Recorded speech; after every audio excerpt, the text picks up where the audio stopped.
Olviden lo que creen saber sobre la resistencia y la traición en las plantaciones.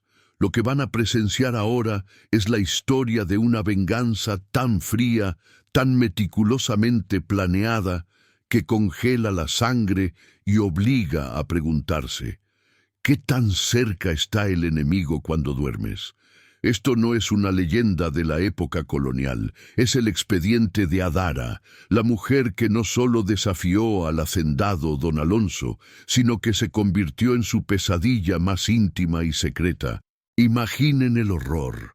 Durante 120 días, cada noche, don Alonso y doña Inés compartieron su dormitorio, su intimidad, sus secretos más oscuros con una presencia invisible, una sombra debajo de la cama.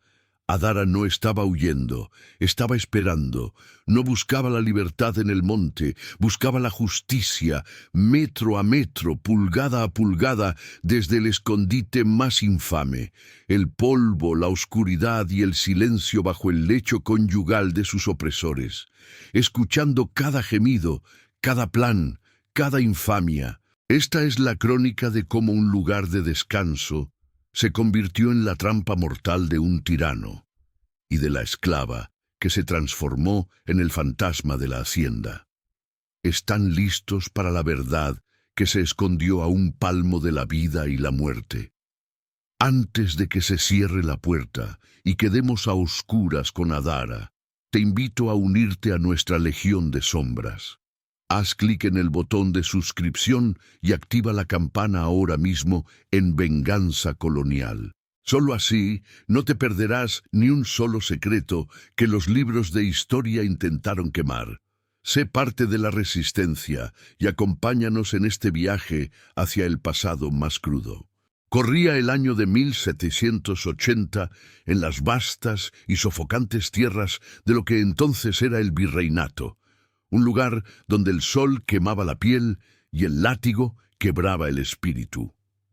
La hacienda La Soledad se alzaba imponente, un palacio blanco manchado por la sangre invisible de cientos de almas esclavizadas, propiedad de don Alonso de Vargas, un hombre cuya crueldad era tan legendaria como su inmensa fortuna. Para don Alonso, los esclavos no eran personas, eran herramientas, bestias de carga sin mente ni alma, meros activos en su libro de cuentas. Pero cometió el error fatal que cometen todos los tiranos cegados por su propia arrogancia: subestimar la inteligencia de quien le sirve el vino y le tiende la cama. Adara no era una esclava cualquiera. Era la sombra doméstica, la mujer encargada de la limpieza de las habitaciones principales, una posición que le permitía escuchar, ver y callar, volviéndose invisible a fuerza de costumbre. Ella conocía los horarios, los crujidos del piso de madera, los suspiros de insatisfacción de doña Inés, la esposa trofeo que vivía en una jaula de oro, y sobre todo, conocía el miedo. Pero aquel martes de noviembre, el miedo se transformó en una sentencia de muerte. El capataz, un hombre con ojos de buitre llamado Mendoza, había recibido la orden de vender a Adara a las minas de Azogue, un destino del que nadie regresaba con vida, simplemente porque a don Alonso le molestaba la forma en que ella lo miraba, con esa dignidad silenciosa que él no podía romper. Adara escuchó la conversación desde el pasillo, con el corazón golpeándole las costillas como un tambor de guerra. No tenía tiempo para correr hacia el monte. Los perros de caza de Mendoza olían el miedo a kilómetros y la selva era una tumba verde para quien no la conocía. La huida tradicional era un suicidio. En un acto de desesperación impulsiva, o quizás guiada por una voz ancestral que le susurró al oído, Adara hizo lo impensable. No corrió hacia afuera, sino hacia adentro. Entró en la boca del lobo, la habitación principal de sus amos, el santuario prohibido de don Alonso y doña Inés. Con el ruido de las botas de Mendoza acercándose por la escalera, buscando su mercancía, Adara se deslizó silenciosamente bajo la enorme cama matrimonial de roble macizo, un mueble pesado y ornamentado con doseles de terciopelo que llegaban casi hasta el suelo. El espacio era angosto, oscuro, lleno de pelusa y polvo acumulado, un ataúd de madera donde apenas cabía su cuerpo encogido. Allí, conteniendo la respiración hasta que los pulmones le ardieron, escuchó cómo Mendoza irrumpía en la habitación, buscando, maldiciendo, jurando que la encontraría. Pero nunca miró abajo. Nunca se le ocurrió que la presa se escondería en la guarida del depredador. En ese momento, mientras el polvo le picaba en la nariz y el terror le helaba la sangre, Adara no sabía que ese espacio reducido se convertiría en su mundo durante los próximos 4 meses. No sabía que desde esa oscuridad, ella, la esclava insignificante, pasaría a ser la dueña y señora de los secretos más sucios de la familia Vargas, y que su venganza no sería con violencia física, sino con la destrucción psicológica de quienes se creían dioses sobre la tierra. Antes de sumergirnos en el primer bloque de esta angustiosa supervivencia, quiero saber quiénes son los valientes que me escuchan esta noche. Pausa el video un segundo y escribe en los comentarios desde qué ciudad y país estás viendo esta historia. Quiero saber hasta dónde llega nuestra red de venganza colonial. Los leo a todos. El tiempo bajo la cama no se medía en horas ni días, sino en latidos silenciados y el olor a lavanda y lujuria rancia que desprendía el colchón de plumas. La primera semana fue un infierno de inmovilidad y desesperación. Adara se había deslizado allí con la única intención de evitar al capataz Mendoza hasta la noche, pero la cacería se prolongó. Don Alonso, humillado por la fuga de una de sus sirvientas domésticas, había redoblado la guardia, y Mendoza patrullaba la casa, jactándose ante los otros sirvientes de que la encontraría, viva o muerta. Adara se dio cuenta de que salir significaba la captura instantánea, y lo que era peor, una paliza tan brutal que la haría rogar por el exilio en la mina de Azogue. Así que permaneció, inmóvil, aprendiendo a respirar en minúsculas bocanadas que no levantaran ni una mota de polvo visible. Su alimento durante esos primeros días fue una escasa ración de galletas de manteca y un pequeño frasco de agua que había logrado esconder en el bolsillo de su delantal la mañana del escape improvisado. El ruido más pequeño, el más insignificante crujido de la madera, la hacía encogerse hasta el punto de sentir que sus huesos se romperían. La noche era su único alivio, pero también su mayor peligro. Cuando don Alonso y doña Inés se acostaban, el silencio se rompía con el peso de sus cuerpos sobre el colchón. La primera noche que durmió bajo ellos, Adara sintió el terror físico. El roce del colchón, el peso, la cercanía de las pantuflas del hacendado que se posaban a centímetros de su rostro en la oscuridad, eran una tortura. Podía sentir el calor que irradiaban sus cuerpos y a través de las rendijas de la base de la cama distinguir los patrones de la tela de la fina sábana que los cubría. Escuchó el pesado ronquido de don Alonso, un sonido brutal y constante, y los suspiros leves y descontentos de doña Inés. Fue durante esa primera noche que Adara dejó de ser solo una esclava aterrorizada y se transformó en una observadora. El primer secreto que la hizo detenerse y aguzar el oído ocurrió en la madrugada del tercer día. Doña Inés se despertó sollozando. Pensando que el hacendado dormía profundamente, se deslizó fuera de la cama y se arrodilló, no para rezar, sino para desenterrar algo de una baldosa suelta junto al tocador. El pequeño ruido del metal contra la piedra resonó amplificado en el silencio de la noche. Adara, estirando el cuello al máximo sin hacer ruido, pudo ver el objeto. Era un diminuto medallón plateado, de manufactura simple, muy diferente a las joyas ostentosas que don Alonso le regalaba. Doña Inés lo besó con una pasión desesperada, una emoción que Adara nunca le había visto en el rostro. Luego, Adara escuchó las palabras susurradas al aire, palabras de un dolor tan profundo que trascendían su propia miseria. Hijo mío, mi pequeño Miguel, perdóname por dejarte con ella. Un día te sacaré de este infierno. El hacendado tenía un hijo secreto, pero la revelación más impactante no era la existencia del niño, sino la identidad de la madre. Doña Inés no estaba hablando de su propio hijo con don Alonso. Sus palabras sugerían que el niño vivía en la hacienda, pero con otra mujer. Un hijo ilegítimo, producto de una aventura que doña Inés, la esposa legítima y pura, guardaba como su más íntimo dolor y secreto. La dinámica de poder se invirtió ligeramente en la mente de Adara. Su ama, aunque libre, era una esclava de las circunstancias y del matrimonio, que guardaba un secreto vital para la hacienda.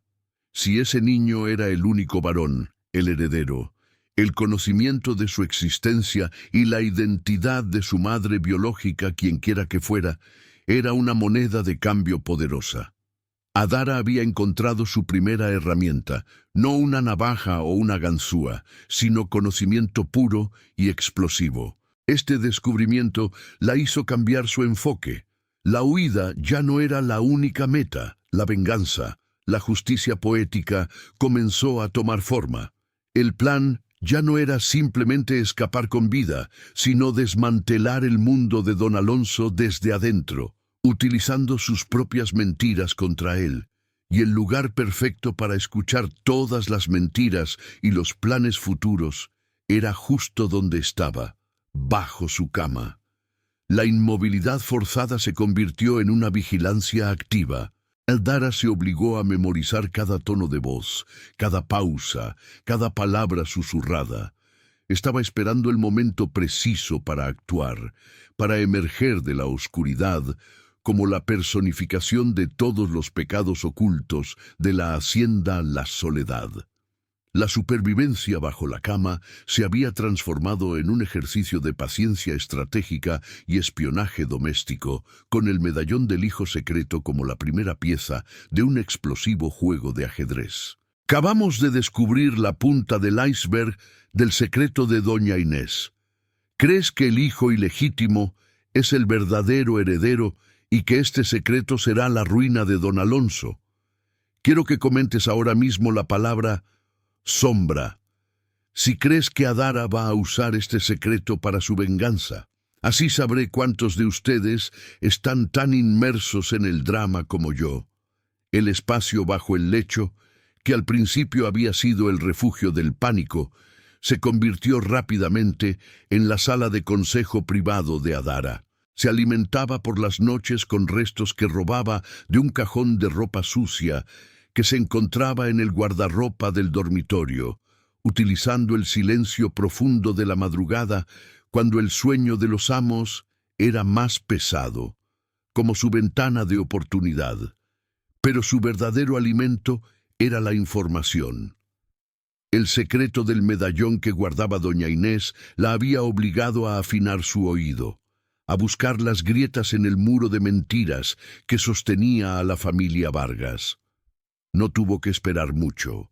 El silencio de la hacienda colonial, aquel que solo es interrumpido por el chirrido de los insectos o el lamento lejano de algún esclavo castigado, era el cómplice perfecto para las confesiones a media voz. Una semana después de escuchar la súplica de doña Inés al pequeño Miguel, don Alonso regresó a la habitación, oliendo fuertemente a licor de caña y a perfume barato que no era el de su esposa. Se derrumbó en la cama y en su borrachera comenzó a despotricar, desvelando la siguiente capa de la verdad.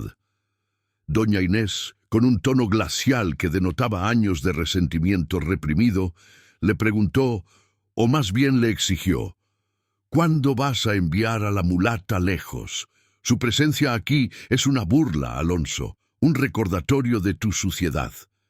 El hacendado se rió con una tos áspera. Paciencia, Inés, paciencia. Ella tiene valor. Después de todo, es la madre de mi único heredero varón. ¿Crees que soy estúpido? Si me deshago de ella ahora, la gente hablará y el niño El niño necesitará un ama que sepa su lugar. La mulata. El hijo secreto, Miguel, era hijo de don Alonso y de una esclava. Adara, bajo la cama, sintió un escalofrío que no era de miedo, sino de una comprensión fulminante. La madre del verdadero heredero era una de ellas, una esclava que ahora cargaba con el peso de haber parido al futuro dueño de la soledad. Doña Inés estaba celosa, no solo de la traición marital, sino de la semilla poderosa que el vientre de una esclava había podido engendrar y que ponía en riesgo su propia posición social y su herencia.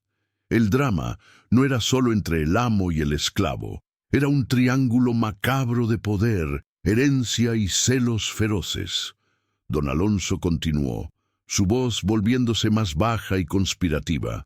Un sonido que Adara tuvo que estirar toda su audición para captar. Mendoza tiene un plan. No será una venta, será un accidente. Una noche, un fuego en los barracones de los esclavos. No será la primera vez. La esclava y su cría desaparecerán en el humo, y la hacienda tendrá un duelo superficial y nadie preguntará. Dejaré que los celos te consuman un poco más, Inés, y luego, ¡zas!, el problema resuelto. Adara oyó las palabras clave: Mendoza, fuego, barracones, esta noche. El plan de don Alonso no era solo deshacerse de la madre y el hijo. Era un acto de terror masivo, un incendio en el poblado esclavo que serviría como advertencia brutal a cualquiera que osara soñar con la resistencia. La vida de toda la comunidad estaba en juego, y ella era la única que conocía la hora y el medio de la masacre. La urgencia se volvió asfixiante. Adara no solo estaba escondida por sí misma, sino que ahora era la depositaria de la vida de la madre del heredero y de toda su gente. El lujo del tiempo se había agotado. Tenía que salir de allí, no para huir, sino para alertar. Pero justo cuando pensaba en cómo deslizarse a la luz de la luna, el colchón se hundió brutalmente. Don Alonso se había levantado, no para acostarse, sino para buscar sus botas de montar. Y luego un terror nuevo e inesperado. De un empujón descuidado, golpeó un candelabro de hierro forjado que estaba sobre la mesita de noche. El candelabro cayó al suelo con un estruendo y rodó hasta detenerse justo al borde del faldón de la cama, a menos de 1 metro de la cara de Adara. La vela se apagó, pero no antes de iluminar brevemente la oscuridad. Don Alonso, sin preocuparse por el ruido, se agachó para recoger el candelabro. Adara se hizo lo más pequeña posible, con el corazón latiéndole desbocado. La luz de la luna que se filtraba apenas llegaba a las rendijas del suelo. Si don Alonso se hubiese inclinado 1 centímetro más, si hubiese encendido la vela en ese momento, habría visto el perfil de su tobillo descalzo, el oscuro contorno de su cuerpo. La mano de don Alonso rozó la alfombra, buscando el hierro, y luego se detuvo. Pareció dudar, sintiendo tal vez la brisa fría que se colaba por las rendijas o el extraño silencio que no era el de una habitación vacía. Adara cerró los ojos y rogó a todos los espíritus de sus ancestros que el hombre no se tomara el tiempo de mirar bajo el lecho. Era la prueba definitiva de su invisibilidad o su sentencia de muerte. Finalmente, con un resoplido de fastidio por el licor, don Alonso se incorporó sin encender la vela, encontró sus botas en la oscuridad y salió de la habitación. Adara se quedó sola, temblando, con el olor a cera quemada en el aire y un plan de incendio masivo retumbando en su cabeza. Esto se ha puesto muy tenso. Si don Alonso no hubiera estado ebrio, la historia habría terminado aquí. Necesito saber si están sintiendo la misma adrenalina. Escribe en los comentarios ahora mismo la frase «venganza en fuego». Si crees que Adara logrará salir a tiempo para salvar a la madre del heredero y a su pueblo de las llamas. Demuéstrenme que el drama los atrapó. El plan del fuego no dejaba margen para el error ni para la parálisis. Adara había estado sobreviviendo bajo el lecho durante más de 2 semanas, y ahora su invisibilidad era su única defensa y su única arma. El conocimiento del inminente incendio actuó como un potente estimulante, disipando el miedo en favor de una determinación fría. Tenía que moverse, pero la habitación de don Alonso y doña Inés era una jaula de oro y caoba, vigilada por el sueño ligero de la señora, quien, a pesar de su desdicha, poseía un oído agudo para cualquier ruido que amenazara su comodidad. La clave era el factor humano, el tedio y la rutina. Adara había notado que a eso de las 3 de la madrugada, doña Inés solía levantarse para beber agua de la jarra de cristal colocada en la mesita auxiliar, y su paseo era siempre el mismo, pasos lentos y resignados hasta el cofre donde guardaba el licor medicinal y de regreso a la cama. Era una ventana de tiempo de apenas unos minutos, pero era todo lo que tenía. Esperó, con cada músculo tenso, contando los latidos de su propio corazón para marcar el ritmo. Cuando finalmente escuchó el leve crujido de las sábanas y el arrastre de los pies descalzos de doña Inés sobre el piso de madera, Adara se preparó. Apenas la figura de la señora se dirigió hacia la esquina oscura de la habitación, Adara se deslizó fuera de su escondite. No se levantó, permaneció agachada, un cuerpo oscuro moviéndose sobre el piso oscuro. El movimiento fue tan fluido y silencioso que pareció que el aire mismo se había condensado y arrastrado. Se dirigió no hacia la puerta principal, sino hacia el balcón que daba al jardín interior, recordando que don Alonso siempre olvidaba el pestillo al cerrar las ventanas corredizas de doble hoja que llevaban a ese balcón. El aire fresco de la noche, después de semanas respirando el polvo rancio bajo la cama, fue un shock que estuvo a punto de hacerla toser, pero lo reprimió con un esfuerzo brutal de voluntad. Con la agilidad que solo la desesperación y el entrenamiento forzoso pueden dar, abrió la ventana, deslizó su cuerpo por la abertura y la cerró detrás de ella con una lentitud exasperante, imitando el sonido casual del viento. El jardín estaba en sombras, iluminado débilmente por la luna gibosa. Su destino era el poblado de los esclavos, una colonia de chozas de adobe a unos 100 metros de la casa principal, y más específicamente la cabaña de la mulata, la madre del heredero. Encontró la choza sin dificultad.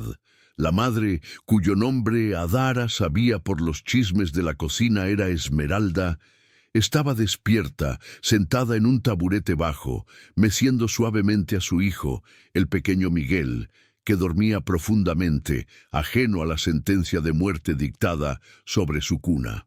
Esmeralda, aunque esclava, poseía una belleza altiva y una mirada indomable, rasgos que sin duda habían encendido la obsesión de don Alonso y el odio de doña Inés. Adara llamó a la puerta con un golpeteo tan sutil que pareció el roce de una hoja seca.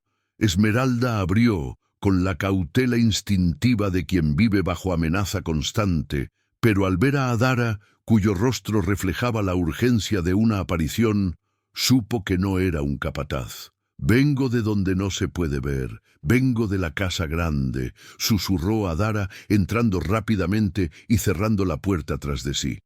«Don Alonso y Mendoza planean quemar los barracones esta noche.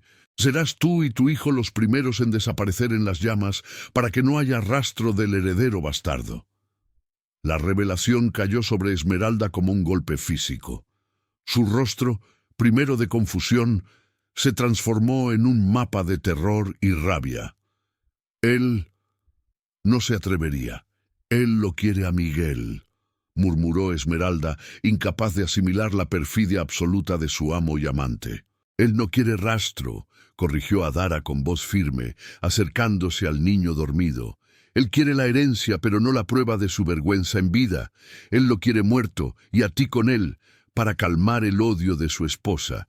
Ya tiene el pretexto, el capataz Mendoza ya tiene las antorchas listas».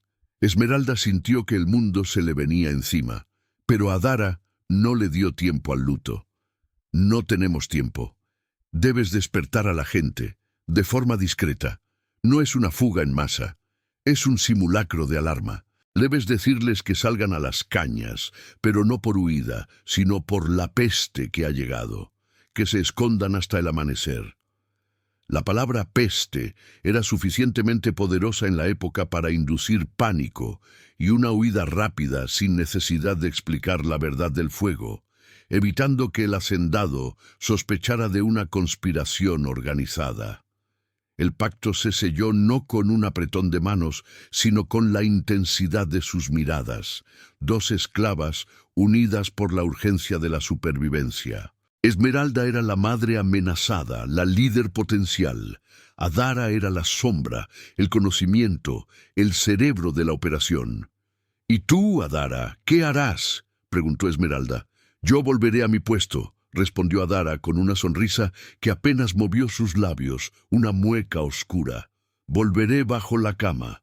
Debo escuchar la reacción de don Alonso y doña Inés cuando vean que su plan fracasó. Yo seré el testigo de su frustración y el hilo que los conecte con la verdad. Y luego mi venganza podrá empezar con las herramientas que tú me darás para el futuro». El fuego que iban a encender los amos se convertiría, sin saberlo, en la señal para el inicio de la venganza de Adara. El pacto está hecho y la gente va a huir. Pero, ¿crees que Adara está arriesgando demasiado al volver a la habitación del hacendado? Comenta la palabra testigo si crees que su posición bajo la cama es vital para desmantelar al hacendado. Quiero ver cuántos de ustedes están listos para la próxima jugada de esta novela sombría. El regreso de Adara a la habitación fue más arriesgado que la salida. El aire que se colaba por el ventanal del balcón le era ahora desconocido, cargado con el olor a ceniza y la tensión de la noche. Se deslizó de nuevo bajo el lecho, justo a tiempo para escuchar el retorno furioso de don Alonso. No había pasado media hora desde que se encontró con Esmeralda. La puerta se abrió de golpe, golpeando la pared con una violencia que hizo vibrar el piso. El hacendado no estaba ebrio ahora, estaba rojo de rabia, y sus botas de montar resonaban como martillos en la madera. «¡Mendoza! ¡Mendoza! ¡Eres un inútil!», rugió don Alonso despertando a doña Inés de forma abrupta. «¡La peste! ¿Quién ha creído semejante estupidez? Las chozas están vacías. Se han ido como ratas asustadas por una mentira, no por el fuego». Doña Inés se incorporó en la cama, su voz teñida de un resentimiento apenas disimulado. «Así es la escoria, Alonso. Cobardes. Pero el capataz debería haber encendido la mecha, aunque estuvieran vacías. Debiste haberlo ordenado». Adara, acurrucada en la oscuridad, saboreaba la frustración de sus opresores. El plan de Esmeralda había funcionado. La peste había provocado la huida silenciosa, y aunque los barracones no se quemaron, el mensaje de terror que don Alonso quería enviar se había desvanecido en la noche vacía. El capataz Mendoza entró a la habitación, temblando visiblemente ante la furia de su amo. «Señor, mis hombres me dijeron que vieron sombras, movimientos hacia las cañas, pero no pudimos detenerlos. Los perros no olían a huida, sino a pánico. Parecía organizado». Don Alonso le dio una bofetada tan fuerte que el sonido resonó en toda la habitación. «Organizado. Tonterías. Es simple miedo. Pero perdiste la oportunidad de eliminar al problema, Mendoza. La mulata y el bastardo, ¿dónde están ahora? ¿Con el resto de la manada revolcándose en el fango de las cañas?» La conversación se centró entonces en la inmediatez. Encontrar a Esmeralda y al niño antes del amanecer para poder ejecutar el plan original bajo la apariencia de disciplina. Don Alonso se sentó al borde de la cama, justo encima de Adara, y comenzó a planear en voz baja con Mendoza cómo organizarían la búsqueda. En medio de su frenesí, Sacó de su bolsillo un pequeño objeto que dejó sobre la mesita de noche antes de encender una lámpara de aceite para poder ver un mapa enrollado. Era un documento, no grande, enrollado y atado con un cordel de cáñamo. Un documento antiguo, de apariencia oficial. «Mira esto, Mendoza», susurró don Alonso, extendiendo el pergamino sobre la cama. «Este es el documento que vincula la propiedad de la hacienda. Es el título original de la tierra. Mi padre era un hombre meticuloso. Si el niño muriera accidentalmente, este pergamino garantiza que en ausencia de herederos varones legítimos». Hizo una pausa dramática, mirando a doña Inés con una frialdad calculada.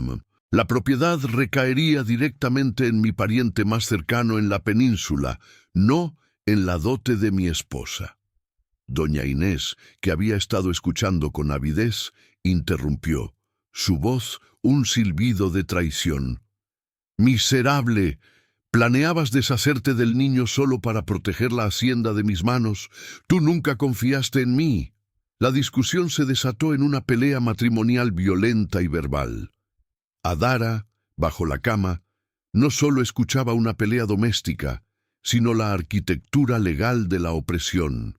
El documento no era solo un título de propiedad, era el mecanismo final que don Alonso usaría para controlar incluso desde la tumba, asegurando que ni su esposa, ni la esclava, ni nadie más se beneficiara de su riqueza de forma incontrolada.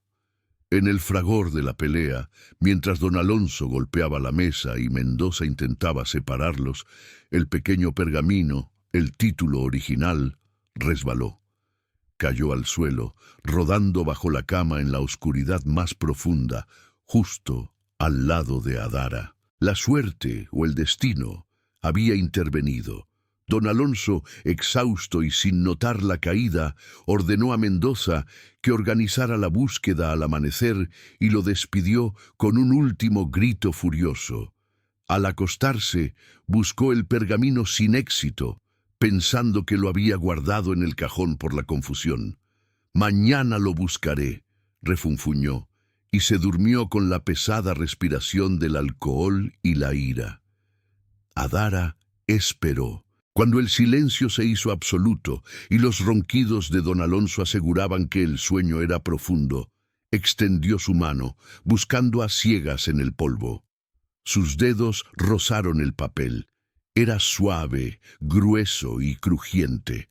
Lo tomó con la delicadeza de quien toca un tesoro ancestral. El título de la hacienda. El arma definitiva no era la daga, sino el documento que probaba legalmente la propiedad. Con este pergamino, Adara tenía el poder de despojar a don Alonso, no solo de su vida, sino de lo que más amaba, su tierra, su legado. La venganza ya no era solo un acto de justicia, era la subversión total del orden colonial. Adara tiene el título original de la hacienda. Ahora tiene el poder de hundir a don Alonso. ¿Qué crees que debería hacer con el documento? ¿Quemarlo? ¿Usarlo para negociar o entregarlo a alguien más? Comenta la palabra título y dime cuál sería tu primer movimiento si tuvieras este poder. Quiero leer sus estrategias. El título original de la hacienda, arrugado y polvoriento, era demasiado peligroso para conservarlo bajo la cama. Si don Alonso se daba cuenta de su desaparición, el pánico se apoderaría de él y la búsqueda no se limitaría a los barracones, sino que se extendería a cada rincón de la casa, incluyendo la parte inferior de su propio lecho. Adara necesitaba un lugar seguro, fuera del alcance del hacendado, pero accesible para ella en el momento de la verdad. Su mente, entrenada en la observación forzosa, repasó la compleja geografía humana de la hacienda. Necesitaba un cómplice que fuera de confianza, invisible para los amos y que tuviera acceso constante a la casa principal sin levantar sospechas. La respuesta se presentó en la persona de mamá Elia, la lavandera principal. Elía era una anciana esclava, casi ciega por el humo de las tinas de jabón y el vapor, pero con una memoria prodigiosa y una sabiduría ancestral. Ella no había sido tocada por la furia de don Alonso o los celos de doña Inés. Para ellos, Elia era una pieza de mobiliario ruidosa, una máquina de limpieza cuya labor la mantenía siempre cerca de la casa, pero a la vez irrelevante. Su puesto de trabajo, una pequeña cabaña de lavado adyacente a la cocina principal, era el punto ciego perfecto. Eldara aprovechó la hora muerta de la siesta, un momento en que el calor aplastante adormecía incluso a los perros guardianes y a doña Inés, para deslizarse fuera de la habitación y dirigirse a la cabaña de lavado. Elía estaba sola, mascullando viejas canciones mientras frotaba vigorosamente las sábanas manchadas de la señora. Adara se acercó con cautela y susurró su nombre. La anciana se sobresaltó, pero al reconocer la silueta de Adara, su rostro se compuso. «Te creíamos en el monte, niña sombra. El amo te busca con ojos de fuego». Adara le contó a Elia la verdad en voz baja, la historia de las semanas bajo el lecho, el plan de incendio fallido, la vida del niño Miguel, y finalmente le mostró el pergamino. Elía, al tocar el papel, sintió el peso de su significado. «Esto no es solo papel, niña. Esto es la tierra, la vida, la sangre que corre bajo nuestros pies. Si el amo lo pierde, pierde el alma». Adara le explicó su plan: esconder el título en el arcón de hierro de Elia, donde guardaba su jabón especial y las herramientas de costura, un lugar que nadie, salvo ella, tocaría. Elia aceptó sin dudar. La lealtad no era hacia don Alonso, sino hacia la justicia poética y la protección de su gente. Con el pergamino asegurado, Adara regresó a su escondite con un nuevo propósito: la manipulación. Don Alonso estaba frenético por la pérdida del título, aunque no lo sabía. Estaba convencido de que lo había guardado y que Mendoza, en su incompetencia, lo habría movido. El hacendado comenzó a culpar a Mendoza frente a doña Inés, sembrando una semilla de desconfianza que Adara escuchaba amplificada. Pero el golpe más cruel que Adara planeó fue contra la señora. Doña Inés, celosa de Esmeralda, estaba frustrada por el fracaso del incendio. Su rabia la hacía vulnerable. Adara esperó la noche, cuando el silencio era profundo y don Alonso roncaba rítmicamente. Utilizando un pequeño alfiler que había encontrado en el polvo, rasgó cuidadosamente el dobladillo de una de las sábanas de lino que colgaba de la cama. Al amanecer, cuando doña Inés se despertó, vio la rasgadura. No era nada, un accidente menor, pero Adara le había añadido un pequeño toque de malicia. Una pluma de pájaro tropical que había recogido del suelo la noche anterior estaba sutilmente colocada bajo la almohada de don Alonso.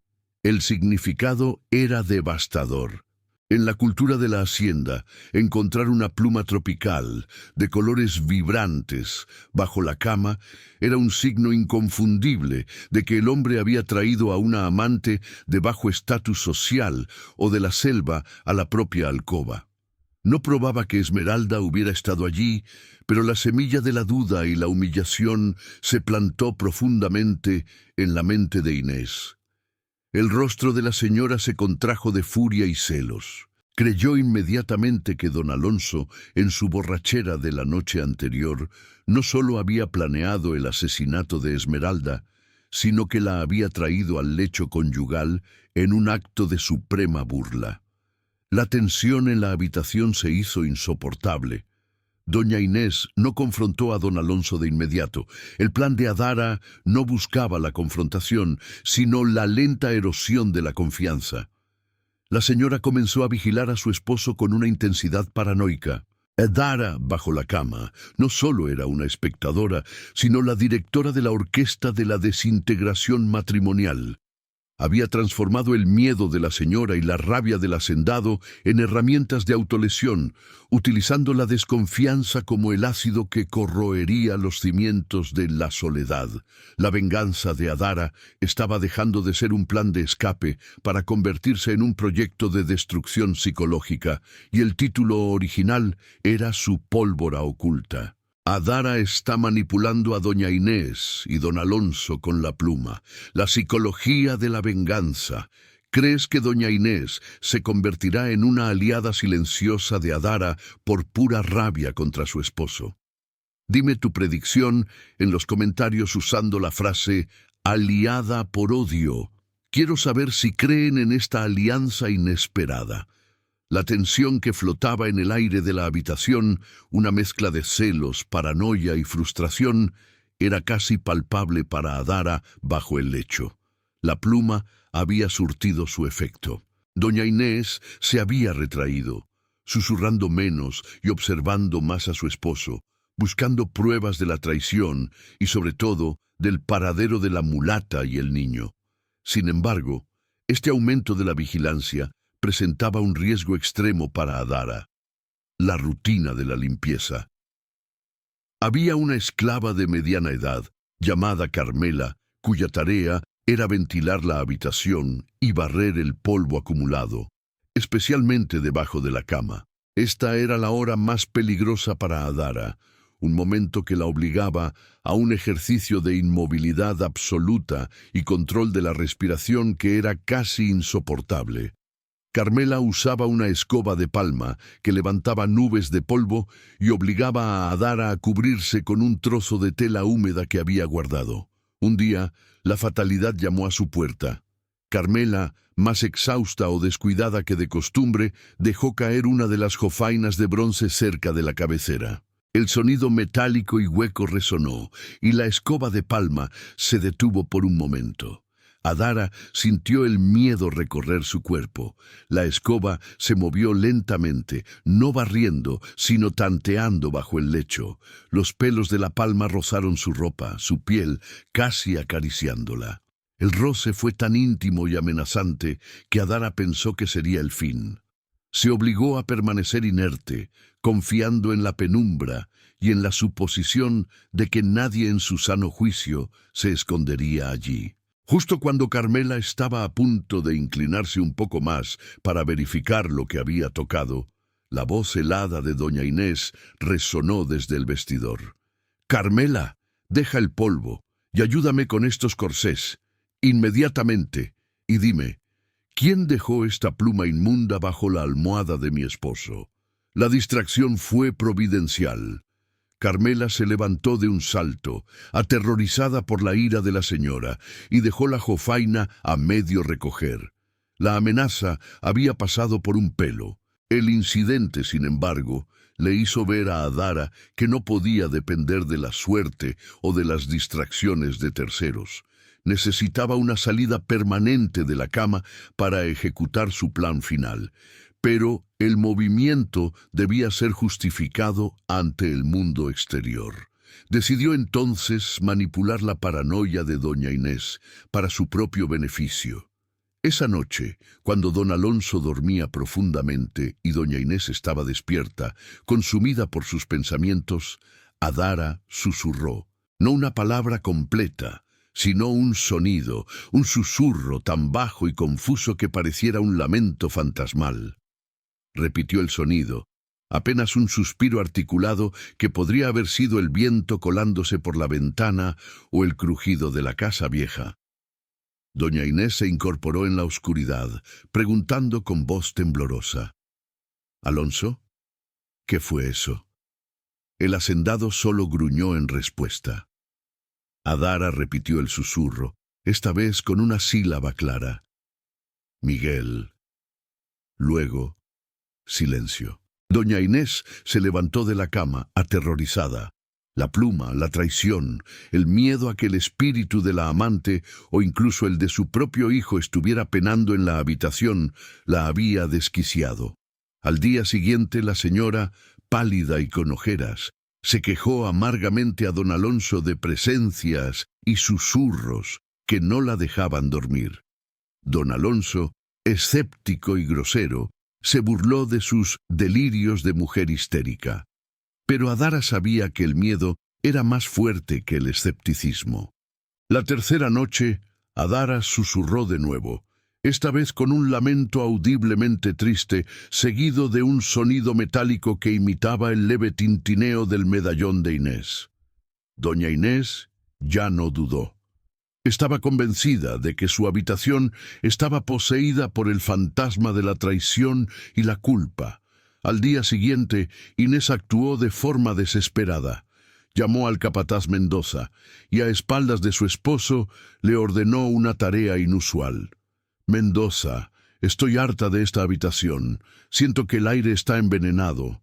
Mañana, antes del amanecer, quiero que mis baúles de ropa de viaje sean trasladados al pabellón de huéspedes, el ala este. Quiero pasar la temporada allí. Mi salud lo requiere. Y trae a la esclava Carmela para que limpie esta habitación con azufre y la purifique. Que no quede ni un solo rastro de polvo o suciedad debajo del lecho. Que lo saquen todo, hasta la madera. Adara escuchó la orden de Mendoza y un escalofrío helado la recorrió, seguido de una oleada de triunfo. El plan funcionaba. Doña Inés, al huir de los fantasmas que Adara había plantado, había ordenado indirectamente el desmantelamiento total de la habitación, incluyendo la limpieza exhaustiva bajo el lecho. Esto significaba la exposición segura de Adara, pero también le daba el pretexto perfecto para su desaparición final de la casa y el inicio de la fase de ataque de su venganza. Adara no saldría por la puerta, ni por el balcón, sino por la ventana del terror que doña Inés había abierto para ella. La limpieza. Tenía una noche más para reunir su última pieza de munición, algo que le permitiría golpear a don Alonso donde más le dolía, y que solo ella, desde su posición privilegiada, podía tomar. Adara tiene que desaparecer de la casa antes de la limpieza con azufre. ¿Cuál crees que es la última pieza de munición que Adara tiene que robar de la habitación, además del título, para asegurar la ruina de don Alonso?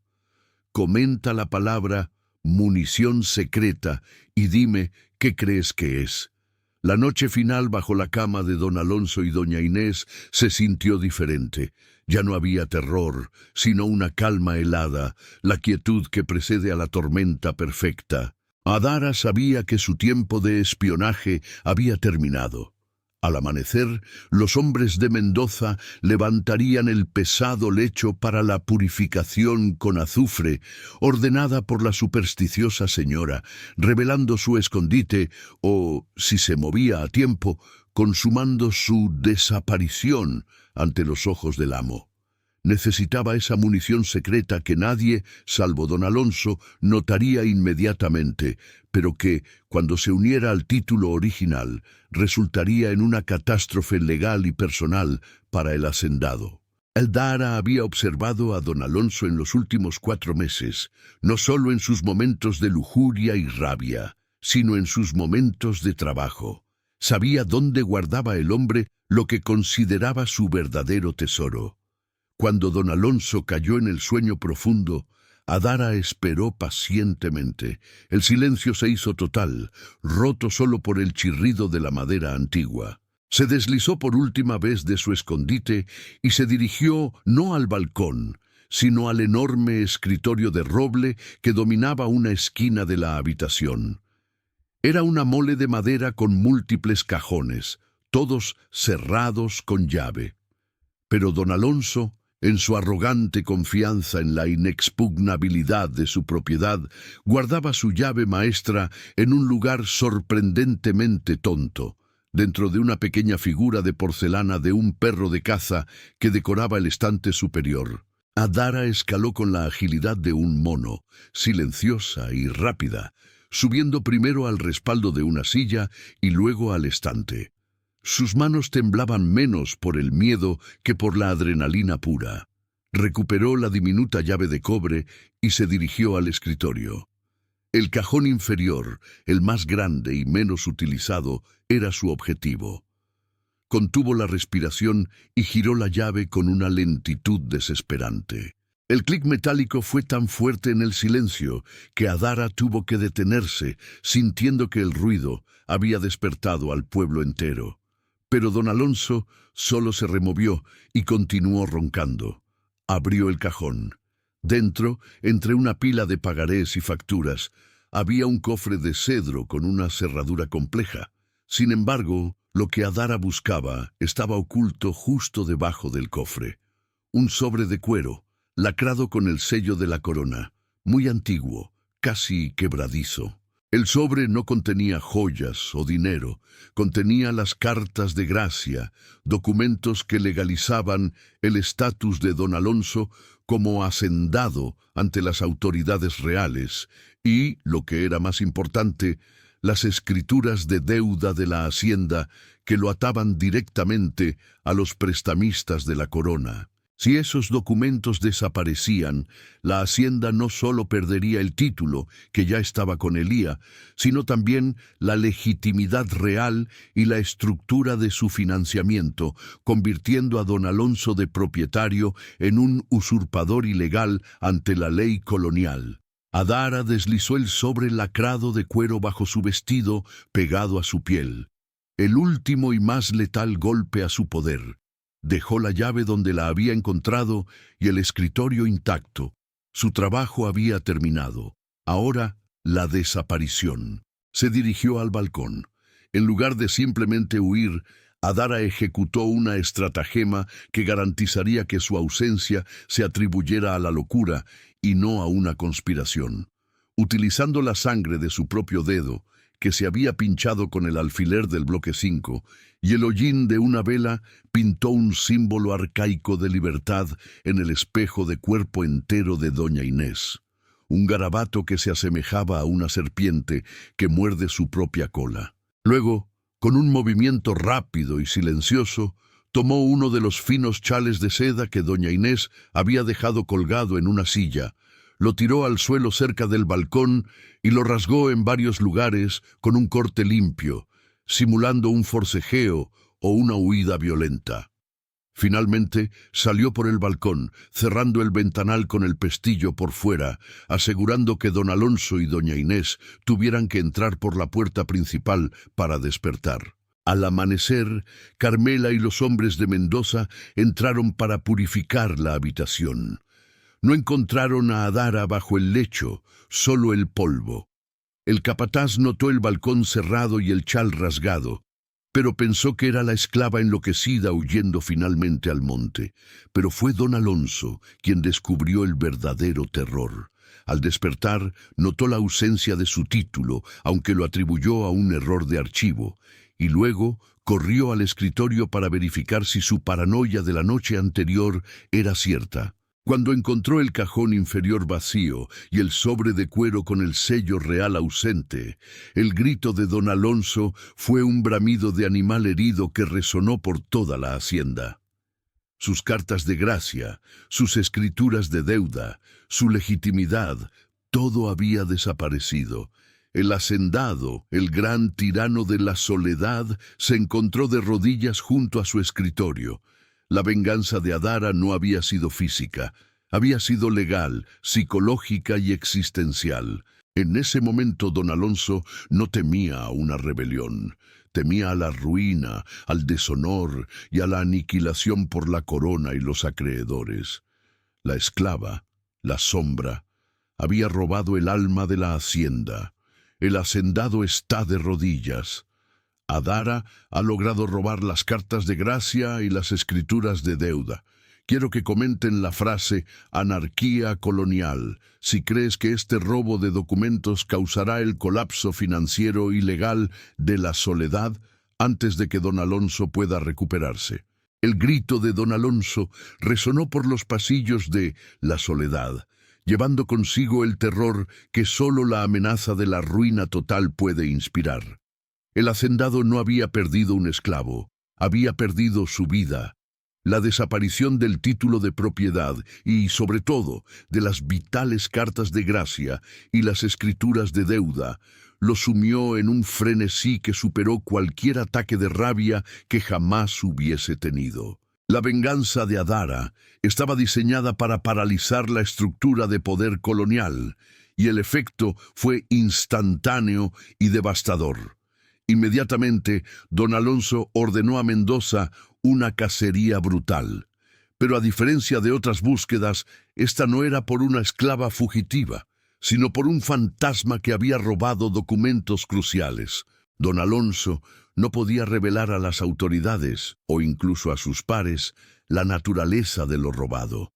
Admitir que una esclava había hurtado los documentos fundamentales de su riqueza era una humillación insoportable y una confesión de negligencia legal que le habría costado más caro que el robo mismo. Así, la búsqueda de Adara se disfrazó de una cacería para castigar a la esclava que entró en la habitación de los amos por la noche, un pretexto que era solo una capa superficial para ocultar la verdadera dimensión de su catástrofe personal. Mientras Mendoza y sus perros rastreaban los cañaverales, siguiendo la pista de la supuesta huida enloquecida que Adara había simulado, el pánico administrativo se apoderó de la casa principal. Don Alonso, incapaz de presentar las escrituras ante los comerciantes que esperaban los pagos, comenzó a ver cómo sus líneas de crédito se congelaban. Los rumores de la mala suerte de la hacienda y la incapacidad de don Alonso para cumplir con sus compromisos empezaron a correr por los mercados cercanos. Los prestamistas, un grupo de usureros sin piedad, exigían ver los originales de las deudas y al no poder presentarlos, la sospecha de fraude se cernía sobre el hacendado. En apenas 2 días, la prosperidad de la Soledad se convirtió en una burbuja a punto de estallar. En la habitación contigua, el miedo de doña Inés se había transformado en una certeza histérica. Al ver el símbolo arcaico en el espejo y el desorden sutil que Adara había dejado, la pluma, el chal rasgado, Inés se convenció de que la esclava no había huido, sino que había sido un instrumento de una fuerza oscura, un ángel de la venganza, enviado para castigar la infidelidad y el plan de asesinato del niño Miguel. La señora, ahora en el pabellón de invitados, se negó rotundamente a volver a la habitación matrimonial. Comenzó a hablar abiertamente de la maldición que caía sobre el lecho y el hogar, sembrando el pánico entre el resto de los sirvientes que, ya atemorizados por la supuesta peste y la furia de don Alonso, veían en esto la mano del destino.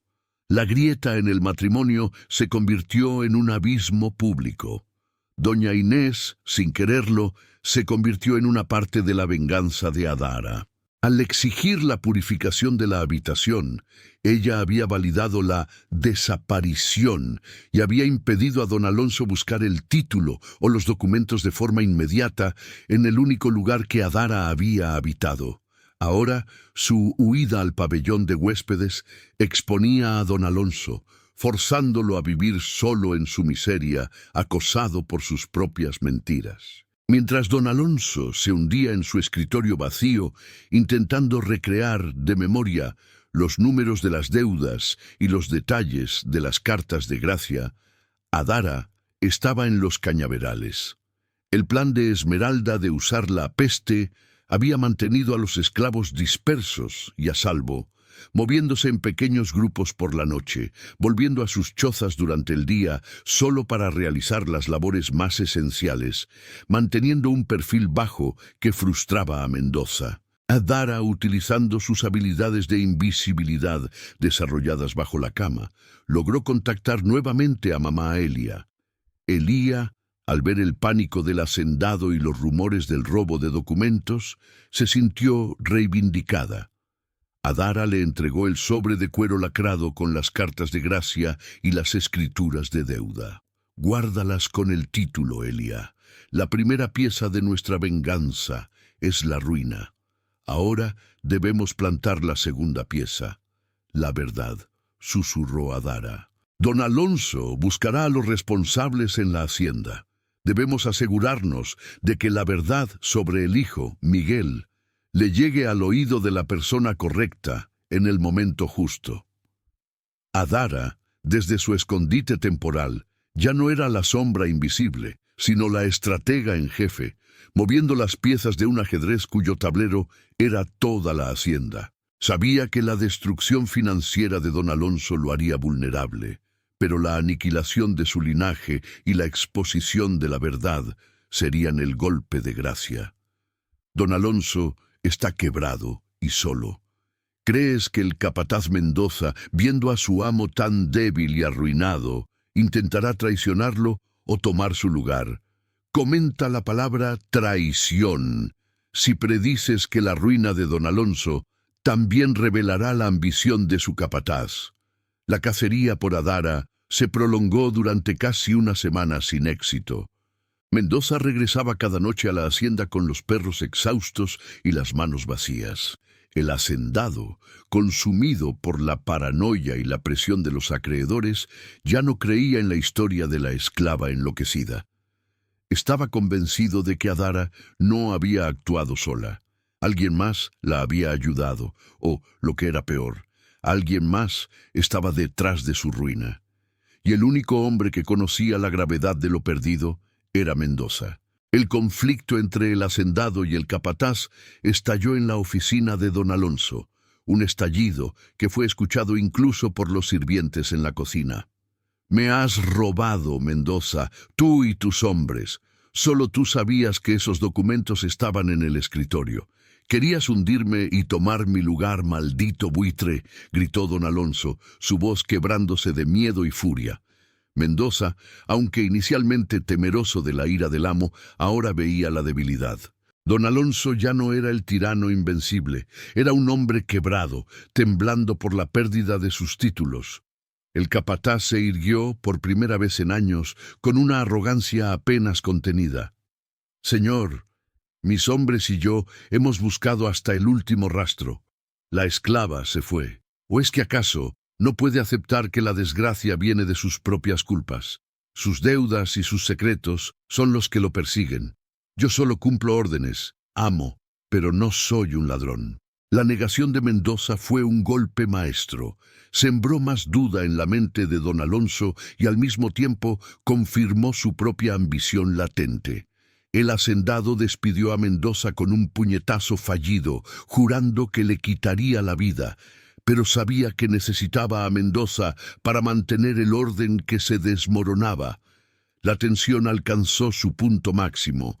Adara sabía que el tiempo para la ruina era corto. Si don Alonso no pagaba, los prestamistas enviarían a sus propios agentes y la verdad podría ser enterrada en un simple cambio de propietario. Era hora de la jugada definitiva, la que garantizaría que la justicia poética no viniera solo de la ruina, sino de la intervención de la ley colonial, que si bien era opresora, seguía teniendo la autoridad para investigar un fraude masivo y la falsificación de títulos. Adara, camuflada entre los cañaverales, contactó a Silvio, un esclavo joven y fuerte que trabajaba en las caballerizas, cuya tarea frecuente era llevar mensajes de la hacienda a la capital del virreinato. Silvio era reservado y de confianza, un hombre que no creía en las fugas, sino en la resistencia inteligente. Adara se reunió con él en secreto en un viejo establo abandonado. Silvio se sobresaltó al ver a Adara, creyéndola muerta o en el monte. Ella le mostró el sobre de las cartas de gracia y le explicó el título original escondido. Don Alonso ha robado a la corona y a sus acreedores. Se ha deshecho de los documentos para evitar el pago y cubrir su negligencia. Si lo descubren, no solo perderá la hacienda, sino que será encarcelado y deshonrado. Su esclavitud terminará en prisión. Adara no le pidió a Silvio que llevara los documentos. Eso era demasiado arriesgado. En cambio, le dictó una nota codificada y concisa. Era un mensaje dirigido directamente al oficial de registros reales en la capital. El mensaje contenía 3 puntos clave, frases que solo las autoridades y don Alonso podrían entender. la notificación de que la plaga había llegado a la Soledad, referencia a la falsa alarma de la peste, pero interpretada por las autoridades como un desorden. La mención sutil del número de serie y la fecha de emisión del título de propiedad original. Información que Adara había memorizado antes de entregarlo a Elia, y una afirmación de que el documento no estaba en manos del hacendado, insinuando su pérdida o robo. La mención específica de las escrituras de deuda de 1775, señalando que su ausencia en el registro público era sospechosa y exigiendo una auditoría inmediata por posible fraude. Silvio, al comprender que no estaba en juego solo la vida de una esclava, sino la exposición total de un tirano a la justicia real, aceptó la misión. La nota, escrita en un diminuto papel y escondida bajo el forro de su bota, era un detonante silencioso. Su misión era simple: entregar un falso mensaje de don Alonso a un mercader en la capital y luego deslizar la nota codificada en el buzón del oficial de registros reales sin ser visto. Mientras Silvio cabalgaba hacia la capital, llevando en sus botas la sentencia de muerte civil de don Alonso, Adara regresó a los cañaverales. Había hecho todo lo que estaba en su mano.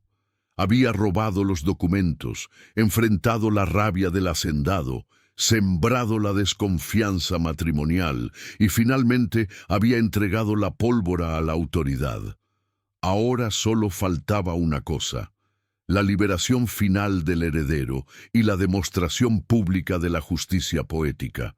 Silvio está en camino. La ruina de don Alonso es inminente. ¿Crees que don Alonso interceptará el mensaje antes de que llegue a las autoridades o será demasiado tarde para él? Escribe la palabra justicia real.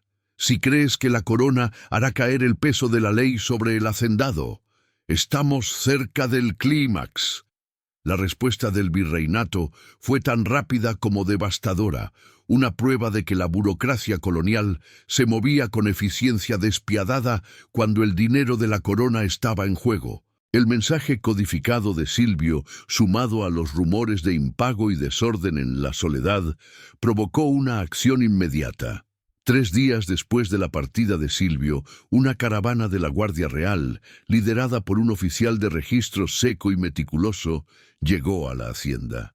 La llegada fue un espectáculo humillante para don Alonso, que en ese momento estaba enfrascado en una discusión furiosa con Mendoza sobre la falta de resultados en la cacería. Los soldados de la corona se desplegaron por la propiedad, asegurando los archivos y las bodegas. El oficial de registros, con una frialdad legalista que heló al hacendado, le presentó una orden de auditoría inmediata. Hemos recibido notificación de la posible ausencia de las cartas de gracia y las escrituras de deuda de 1775, señor de Vargas. Esto, sumado al reporte anónimo sobre la manipulación del título original de la tierra, nos obliga a tomar control preventivo de la propiedad. Don Alonso, pálido como la cera, intentó mantener la compostura, clamando que era un error, que los documentos estaban traspapelados. Pero su pánico era obvio. En ese momento crucial, Adara ejecutó su jugada final. Había estado observando desde la periferia de los cañaverales, lista para emerger. Había instruido a Esmeralda para que, en cuanto viera la llegada de los soldados, regresara al poblado con el niño, mostrando una calma desafiante. Cuando el oficial de registros exigió ver los títulos de propiedad, don Alonso balbuceó excusas. Fue entonces cuando mamá Elia, la anciana lavandera, apareció caminando lentamente desde su cabaña. Con la dignidad inesperada de una sacerdotisa, llevaba en sus manos un pequeño envoltorio de tela. Se acercó al oficial y con la voz apenas audible pero firme dijo: «Estos son los papeles que buscan, señor. Estaban siendo purificados de la maldad del hacendado, esperando al legítimo dueño». Mamá Elia entregó al oficial el título original de la hacienda y el sobre lacrado con las cartas de gracia y las escrituras de deuda. La revelación de que los documentos más vitales del hacendado habían estado escondidos por una esclava lavandera desató el caos. Don Alonso gritó de traición, intentando arrebatar los papeles, pero los soldados lo contuvieron. El oficial de registros, al examinar la autenticidad de los documentos, confirmó el fraude, la manipulación de las fechas y el intento de encubrir las deudas. El golpe de gracia llegó en ese mismo instante. Adara, vestida con ropa de campo y con la suciedad de meses, salió de la multitud de esclavos y sirvientes que se había reunido. Se acercó al oficial y, señalando a Esmeralda, que estaba de pie con el pequeño Miguel en brazos, declaró con voz clara y resonante: «Señor oficial, he sido la sombra y el testigo de este hombre. Él planeó el incendio de los barracones para asesinar a esta mujer, Esmeralda, y a su hijo, Miguel de Vargas, el verdadero heredero varón de esta hacienda, nacido de su vientre pero negado por la señora y la avaricia de don Alonso. La revelación del heredero ilegítimo, que ahora se presentaba como el único varón sobreviviente y reconocido por los documentos de la hacienda y por la señora, que ahora observaba desde el balcón del pabellón, consumida por el miedo y el celo, fue la estocada final. Don Alonso no solo era un criminal financiero, sino un potencial infanticida y un traidor a su propio linaje. Doña Inés, viendo su propia seguridad comprometida y convencida de que los fantasmas la habían abandonado a cambio de justicia, dio un paso adelante. No en defensa de su esposo, sino para salvarse. «Es verdad, señor oficial.